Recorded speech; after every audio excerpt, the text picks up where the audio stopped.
को शक हो चुका था कि एक 27 लेवल का कैजुअल प्लेयर तो उसे नहीं हरा सकता है, इसलिए वो कई सारे प्रोफेशनल प्लेयर्स को भेजता है सू को हंट करने के लिए। लेकिन सू के पास अभी 9 लाइफ्स थी, फिर भी दिन भर इनसे लड़ते लड़ते वो इरिटेट हो चुका था और वो अचानक इतने सारे लोगों को एक साथ चैलेंज कर देता। अगर हिम्मत है तो एक साथ मुझ पर अटैक करो। ये सुनते ही सब एक साथ उस पर अटैक कर देते हैं, लेकिन सू सबको घुमाकर अचानक लॉग आउट कर देता है। कैसा लगा मेरा मजाक? सबको लगता है कि वो डरकर भाग गया है, लेकिन कभी न कभी तो जरूर लॉग इन करेगा। लेकिन असलियत कुछ और थी। दरअसल सू टैंक का आईडी यूज कर रहा होता है। वो कहता है, मैं तंग हो चुका हूँ ये चूहे बिल्ली का खेल खेल कर। इसलिए वो वैंग को डायरेक्ट बैटल एरिना में चैलेंज करता है, लेकिन एक कंडीशन के साथ। मेरे साथ लड़ने से पहले तुम्हें टैंक को हराना पड़ेगा। लेकिन टैंग एक प्रोफेशनल प्लेयर से हार जाती है और अब सू को इनसे एक एक करके लड़ना पड़ता है। हर मैच में वो रेयर मटेरियल्स को बैट में लगा देता है। दूसरी तरफ वांग काओ नामक एक प्लेयर से डिसअपॉइंट था, क्योंकि उसने टैंक जैसे नूब को हराने में लगभग 3 मिनट लगा दिए। तभी सू उसे मैसेज करता है, तुम असिस्टेंट क्लास में क्यों खेल रहे हो? घोस्ट ब्लेड स्टाइल तुम में ज्यादा सूट करेगा। आखिरकार सबको हराने के बाद अब सू का फाइनल मैच वैंग के साथ था। जैसे जैसे बैटल आगे बढ़ती जाती, अरीना के अंदर पूरी तबाही मच रही थी। कभी वांग जीत रहा था तो अगले ही सेकंड सू कमबैक कर देता और आखिर में इनका मैच टाई हो जाता है। मतलब कोई भी किसी को हरा नहीं पाया और अभी के लिए वांग सू को छोड़ देता है। बैटल के बाद टैंग बताती है कि वांग ने उसे अपनी टीम में ज्वाइन करने का ऑफर दिया था। सू कहता है, ये सिर्फ एक गेम है, जब तक तुम इसे एंजॉय कर रही हो कहीं से भी खेलो, मुझे फर्क नहीं पड़ेगा। लेकिन वो मना कर देती है क्योंकि वो सू का साथ नहीं छोड़ना चाहती थी। दूसरी तरफ साओ भी सू का एडवाइस मानकर एक नया अकाउंट क्रिएट कर लेता है, 1 इन चेस, और इस बार वो घोस्ट ब्लेड स्टाइल में खेलने वाला था। अगले दिन कैफे में एक आदमी आता है और सबको लगता है कि ये जरूर कोई गुंडा बदमाश होगा। लेकिन जब चैन उसे भगाने वाली होती है तब पता चलता है कि ये सू को ढूंढते हुए आया था और ये निकलता स्टीम्ड बन।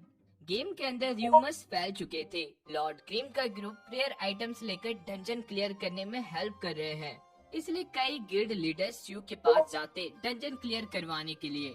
लेकिन सू सबको मना कर देता है। अब बाकी मेजर गिल्ड्स के लिए ये इज्जत का सवाल बन चुका था।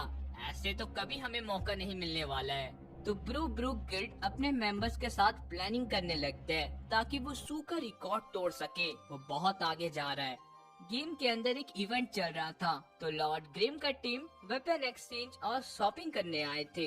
उसे बीच टीम बन को कुछ अजीब एहसास होता है और जब वो चेक करने जाता है तब पता चलता है कि 1 इन चेस अपनी नई आईडी के साथ वहाँ आया है और सू को मास्टर बुला रहा है।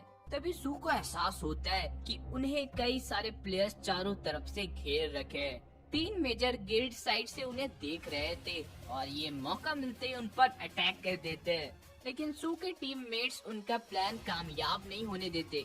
इस बीच ब्लू ब्लू गिल्ड का एक नया मेंबर पॉपुलर बीट सामने आता है और वो ब्लू ब्लू गिल्ड की तरफ से सू का रिकॉर्ड तोड़ने में हेल्प कर रहा होता है।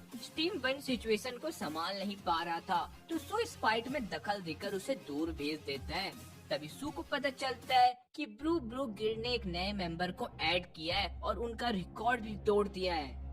दूसरी तरफ एक्सेलेंट टेरा के हेडक्वार्टर्स में चैन ये हुई पागल होते जा रहा है जब से उसे ये पता चला है कि लॉर्ड ग्रीम ही सू है और वो अपना पुरानी दुश्मनी निकालने के लिए अब तो सू की पूरी टीम को खत्म करने का इरादा बना रहा है।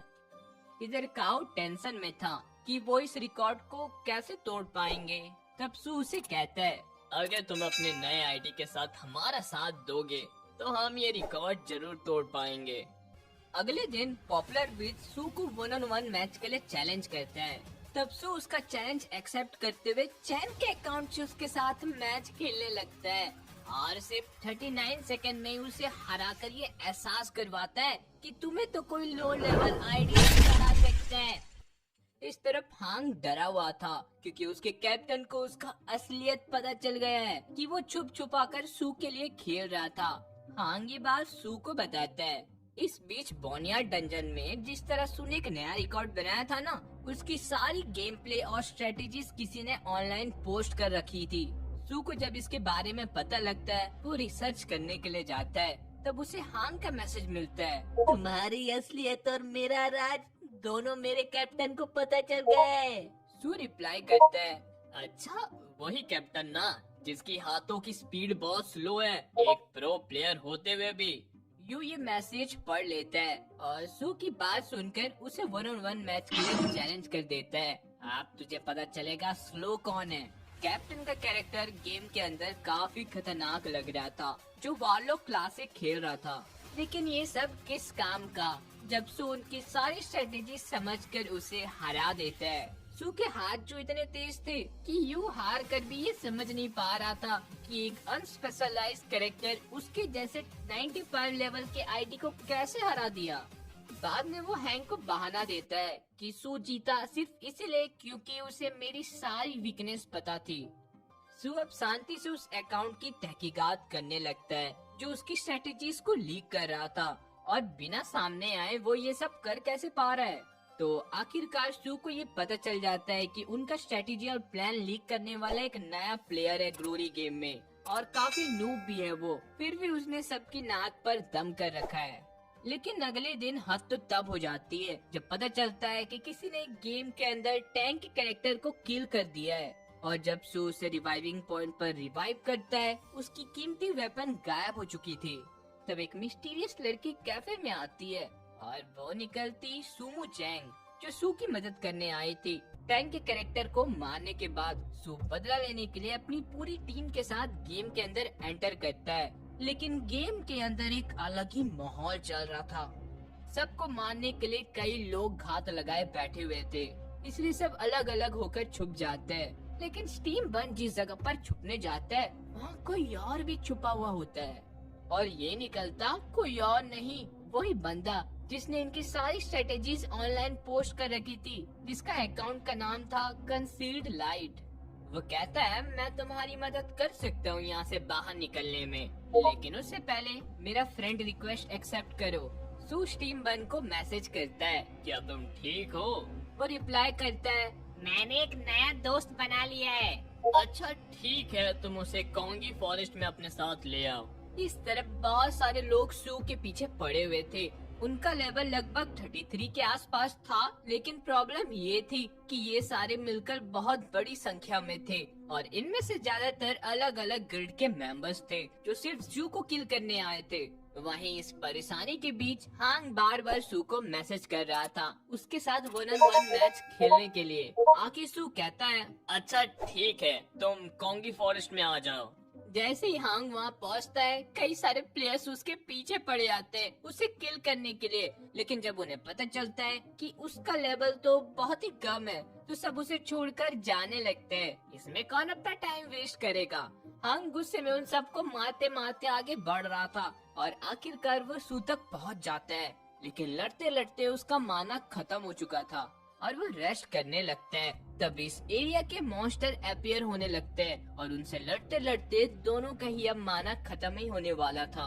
और अब तो इनकी हालत ये थी कि भागने की कोई जगह भी नहीं बचती, हर तरफ से वो घिर चुके थे। तब एक बड़े से धमाका के साथ सू के टीम मेंबर्स एक एक करके पहुंचने लगते हैं। स्टीम बन और कंसील्ड लाइट सब आकर सू के बगल में खड़े हो जाते हैं, और सू तुरंत सबको ऑर्डर देने लगता है। लेकिन उसी वक्त कैफे में कुछ कस्टमर्स आ जाते हैं और वो अपना ऑर्डर देने लगते हैं, इसलिए सू को कुछ देर के लिए गेम से हटना पड़ता है। फिर भी उसकी टीम उसके दिए हुए ऑर्डर्स के हिसाब से लड़ते रहती है, और जब सू वापस आता है तो इतने सारे प्लेयर्स का टीम अप करने के बाद भी वो उन लोगों का प्लान कामयाब नहीं होने देते जो सू की टीम को लेवल अप करने से रोकना चाहती थी। लॉबी में पहुंचते ही हांग कहता है, तुमने तो एकदम सही टीम बना ली है, ग्लोरी गेम में बिल्कुल किसी प्रोफेशनल टीम की तरह। सू कहता है, हाँ, इस पर तो मेरा ध्यान ही नहीं गया। बहुत बुरी तरह हारने के बाद टायरानिकल एम्बिशन का गिल्ड का हेड अपने गिल्ड का वाइस कैप्टन के पास जाता है और लॉर्ड ग्रिम का मैच की सारी क्लिप्स उसे दिखाता है, और फिर वाइस कैप्टन सारा कुछ कैप्टन को दिखाता है। सू का फाइटिंग स्टाइल देखते हुए उसे ये तो अंदाजा हो जाता है कि लॉर्ड ग्रिम और कोई नहीं बल्कि सू है, जो अपनी दूसरी आईडी से खेल रहा है, तभी तो ये इतने तेजी से लेवल अप कर पा रहा है। सू जैसे ही गेम में लॉग इन करता है, उस पर अटैक होना शुरू हो जाता है, जिसके पीछे थे कोल्ड नाइट और क्राउड लवर। और उसकी बुरी किस्मत, गिल्ड का वाइस कैप्टन भी वहाँ पर मौजूद होता है, जो उन्हें गाइड कर रहा था। फिर भी तीनों को लॉर्ड ग्रिम का सामना करने पर काफी दिक्कतों का सामना करना पड़ रहा था। कभी उसी वक्त कुछ ऐसा होता जिसके बारे में सू ने कभी सोचा ही नहीं था, क्योंकि ये था हैंक, सू का पुराना राइवल, जिसके साथ सू ने 9 साल पहले अनगिनत मैच खेल चुके थे। दोनों ही स्पोर्ट्स की दुनिया के लेजेंडरी प्रोफेशनल प्लेयर रह चुके हैं। सू ने अपने फाइनल्स में हैंक को हराकर ट्रॉफी जीती थी, और अब इतने सालों के बाद ये दोनों फिर से एक दूसरे के सामने खड़े हैं। हैंक सवालों का बारिश कर देता है। तो तुमने रिटायरमेंट क्यों ली? मेरे दोस्त वापिस आ जाओ। इनका मैच खत्म हो जाता है और कोई भी जीता नहीं था, लेकिन सू हैंक से वादा करता है, मैं जरूर लौटूंगा प्रोफेशनल लेवल पर फिर से खेलने के लिए। हैंक कहता है, मैं तुम्हारा इंतजार करूंगा। कैफे में चैंग सू का उसका सामान देती है, जिसमें मौजूद था उसकी टीम का नया यूनिफॉर्म, जो इस बात का संकेत कि अब वो ग्लोरी गेम में अपनी टीम को प्रोफेशनल लेवल तक ले जाने की तैयारी कर रहा है। और इसी के साथ इस एनिमे का सीजन 1 यहीं खत्म होता है। और मुझे माफ कर दो, वीडियो इतना लेट अपलोड करने के लिए, मैं थोड़ा सा बिजी चल रहा था, लेकिन नेक्स्ट एनिमे बहुत ही खास होने वाला है। तो तब तक के लिए मेरा वेट करना, और अगर तुम्हें वीडियो में कुछ भी अच्छा लगा हो तो लाइक करके चैनल को सब्सक्राइब जरूर कर देना।